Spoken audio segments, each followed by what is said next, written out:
Olá, sejam todos muito bem-vindos, todas muito bem-vindas a mais um Câmara Podcast São Bernardo do Campo, hoje trazendo para vocês mais um trabalho social realizado no município, dessa vez pelo Projeto Ágape, e hoje eu estou com a Kelly, fundadora e idealizadora do projeto há mais ou menos 2 anos e meio. Kelly, seja muito bem-vinda. Obrigada, prazer, boa tarde, obrigada pela oportunidade e vamos lá. Nós é que agradecemos. Kelly, começa contando pra gente o que ou quem o Projeto Ágape atende hoje. Hoje o Projeto Ágape atende os mais necessitados, principalmente os moradores de rua, em situações vulneráveis, e aqueles que estão passando por necessidades, pais de famílias que estão desempregados. Nós também ajudamos comunidades, orfanato, asilo, de acordo com a necessidade de cada estabelecimento. E vocês ajudam de que forma?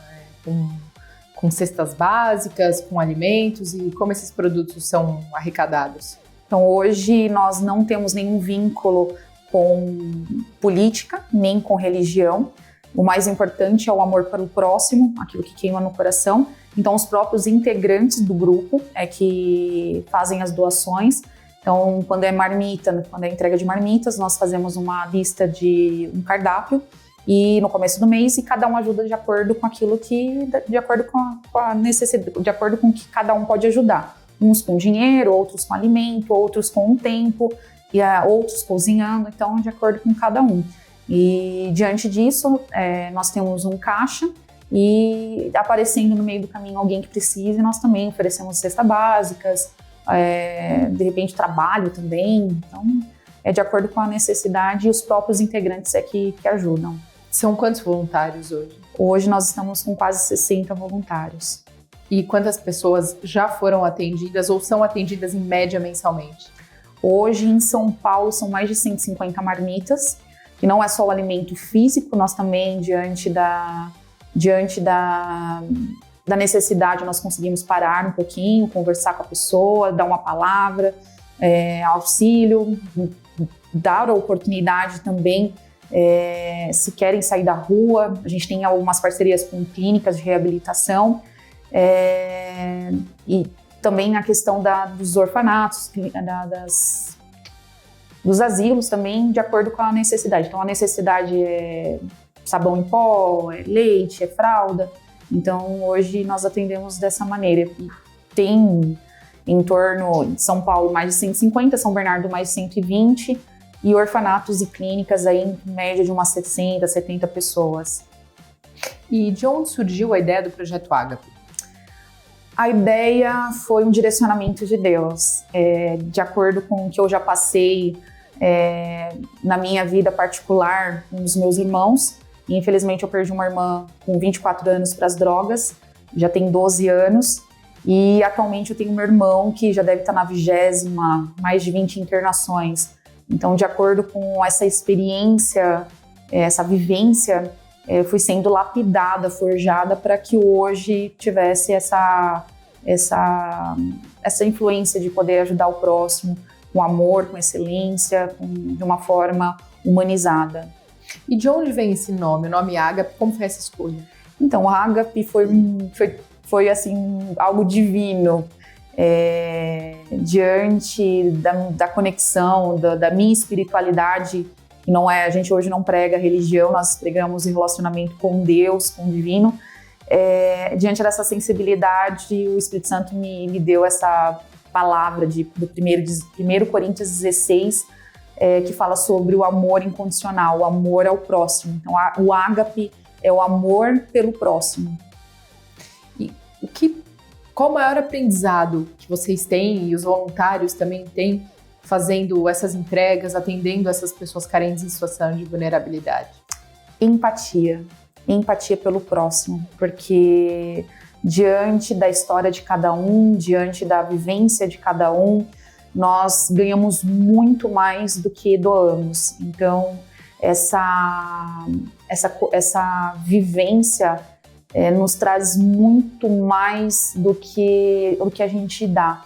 Então, não é sobre dinheiro, não é sobre status, não é sobre ter uma condição melhor, mas sim a humildade e a simplicidade de poder sentar ali na calçada, de dar um abraço no morador de rua sujo e não se deixar abalar pelaquela condição, e sim o amor. O amor é o principal, que é o que Jesus fala sobre o amor ao próximo, independente de qualquer situação. Nos bastidores você falava um pouco pra gente que são realizadas essas entregas, essas distribuições de marmitas uma vez ao mês, né? E vocês intercalam os municípios e as localidades. Pode explicar um pouco mais para quem nos acompanha também? Sim, o nosso objetivo é sempre o último domingo do mês. Por quê?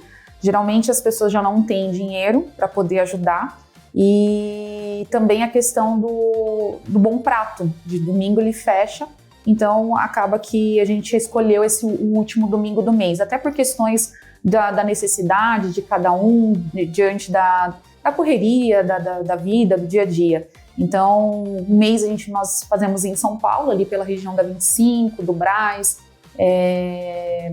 da região ali do Mercadão, e um mês em São Paulo, um mês em São Bernardo. Em São Bernardo, geralmente a gente vai no centro de São Bernardo, ali pela região da divisa de Santo André.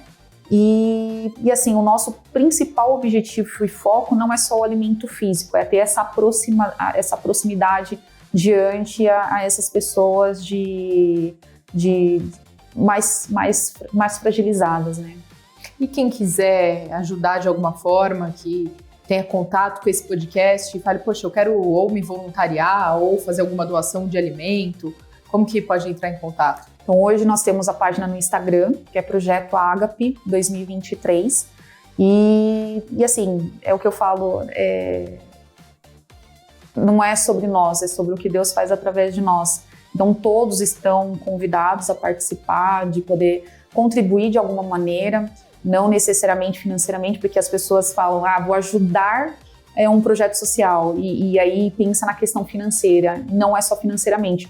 Hoje nós estamos precisando muito de pessoas para ajudar com o tempo, com a montagem, nas entregas. Hoje nós vamos em 3 carros e nem sempre tem os carros disponíveis. Então, e fora isso, também estamos precisando de um local, porque hoje nós temos uma sede do bairro que disponibiliza o espaço para podermos fazer a montagem. Então, tem as meninas que fazem a comida na própria residência, e já levamos tudo pronto, faz as montagens e de lá partimos para os destinos. Então hoje nós estamos buscando um local para que a gente possa fazer esse alimento, um local para guardar esse alimento, ter um espaço para o projeto, porque hoje não tem. Então hoje a gente guarda um pouquinho na casa da minha mãe, um pouquinho lá em casa, e de acordo com isso a gente vai fazendo da forma que a gente tem hoje. Mas quem tiver interesse, inclusive souber de algum espaço, nós estamos abertos aí para poder buscar essa ajuda. E teve alguma história, ou tem alguma história que te marcou mais ao longo desse tempo todo de projeto? Tem 2 histórias. Uma do seu Jorge, que é um senhor que a gente já acompanhava ele desde o outro projeto. Já tem um acompanhamento de mais de 5 anos e sempre foi uma pessoa muito forte. Ele fica ali na Avenida do Estado, numa esquina. E com o passar dos anos a gente tem visto a debilitação dele, se ficando mais fraco, mais debilitado. A carroça dele foi roubada, ele tinha 2 cachorros, um dos cachorros mataram.